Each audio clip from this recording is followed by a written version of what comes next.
Welcome back to Flexbone 101, and today I'm talking about something that has kind of been on my mind a lot and something that I think will be helpful for a lot of coaches in the coming years, and that is defeating the tower front. So for those of you that are unaware, the tower front is what we call when a defense is going to bring their backers. So in a traditional 3-4, they're going to stack those middle backers and usually bring those two outside backers in. So their 3-4 is going to look a lot more like a 3-3-5. However, that what you could call a center safety in a 3-high safety look is actually still a linebacker that has responsibility to the outside. So I'll be using a lot of clips from a game we played against Mount Carmel, who I believe is the two-time defending 7A state champions here in Illinois. Very, very good program. I can't say enough about them, but we played them and they played this defense, so get to highlight a few things they did. So as you see, traditional 3-4 team, they do bump that guy back to look like a safety. However, they are still in their 3-4 shell. When we get into a 4-3 look, sometimes teams will do this and just bump that center backer back, again, to look like a 4-2-5. From an earlier video, Notre Dame did this when they played Navy a few years back. It's the same idea. It's the same premise. And now you may be asking, why is this an issue? Why does this give us fits? And the reason is, in a traditional, call it, if we're running triple right here, that free backer is very hard to block with the way that our blockers are set up to veer inside, right? Tackle can usually go inside, A-back goes outside. But whether the A-back were to get that middle backer or the safety in a crack replace situation, there's going to be someone free to go get the ball carrier. So what does this look like? All right. So you'll notice the middle safety here is going to be directly behind the official. This is going to be a triple right situation. We arc, we go inside, there's no one for that safety, and if they're a dude, it becomes very hard for us to block him and do much of anything. So our first strategy on what we're going to do against this tower front is run plays that we can without motion. A lot of how they're able to stop triple and predicate allowing that backer to come down free is on motion. So obviously the first thing you can do is go in no motion. Again, really simple, but usually the backer takes off there. By going no motion, we allow him to either guess or be slow in his reads. Second strategy is twirl motion or con motion, whatever you want to call it. In this, right, when we motion an A-back to the right, that safety is going to take a few steps that way. By twirling and going back the other direction, we actually are able to influence that safety / backer to take a bad step or two, which sometimes is all you need to either get a blocking angle or get the ball to the outside. Right, you still have the safety / backer behind the official. See that he actually takes 2 steps out the other way. We're able to get a hat on him coming around and are able to get a decent play. Third strategy is a loop or Geronimo, depending on what you want to call it. The idea here being that instead of veering the tackle inside and kind of getting lost in the wash, we are able to loop him out, and his sole job is to look for that backer. This one responsibility change allows for a whole lot of variability, but once we can get him blocked, I'll show you what that looks like here. So here, now we're going the other direction.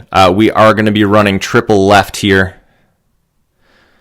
And you'll notice that our left tackle is able to loop and pick him up.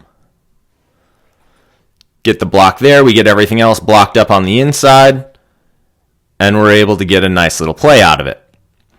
All right, fourth strategy, formations.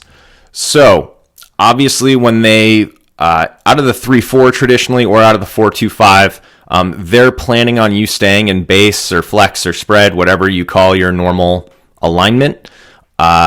When they are like that, they are susceptible to formations. And I don't have this in the video, but you can also throw motions in there as well. Whenever a team is doing something that is not their normal defense, not their normal responsibilities, being able to stress the defense out by playing around with different aspects of a formation can give you an advantage. So, for example, if you are a Paul Johnson disciple and have read kind of the old playbooks, the first thing he says against kind of an 8-man box or a stacked formation is to run over. When you run over, the defense has two options. Either now you can use that inside receiver to go block your stack backer and giving you a +1 blocker, or they're going to bring that backside cornerback over with the receiver, in which case you have some numbers to run back the other way, and you've basically canceled him out the opposite direction. Another thing we can do is we can snug our receiver and pop out our A. It's something else for them to adjust to. Are they going to bring that play side safety to cover the X? Are they going to leave their cornerback out there to cover the A back? You can motion to this. You can shift to this. Something just to give their eyes something a little different than they've seen. Another thing we can do is we can go out of trips. Again, with a lot of the motions and formations, it does impact what plays you're able to run. However, in a trips look, you could twirl or con motion the attached A back and still run triple right to this side and be able to block everything the exact way you would be expecting. And I believe this is the last one on here. Is you can kick the B back out and go empty. You should have a few plays that you can run out of empty if you're a rocket toss team, if you're a jet team, any type of maybe an A trap, a counter, maybe just a good old quarterback trap. Basically, someone has to be out there to block that B back, and it's going to mess with their option responsibilities. Now, the last one. So we've kind of been ramping up how we are strategizing against this defense. And I think the area read is probably the most time intensive, but also the most efficient when we look at how we want to defend or how we want to run triple against this defense. So traditionally, I've got some of the blocks and the loop from the tackle in there, just a normal triple right set. In our rules, how we've traditionally done it is we've identified that tackle or end as number 1 in the count and that next safety as number 2 in the count. When we run our area read, well, let me back up. So we know that when they are stacked, the tackle and the backer are either, let me flip back and forth here, right? Are responsible, one of them is responsible for the B gap, one of them is responsible for the C gap. The way they run this defense, that's basically how it has to be, right? So we know that there will at least be one person in the B and one person in the C.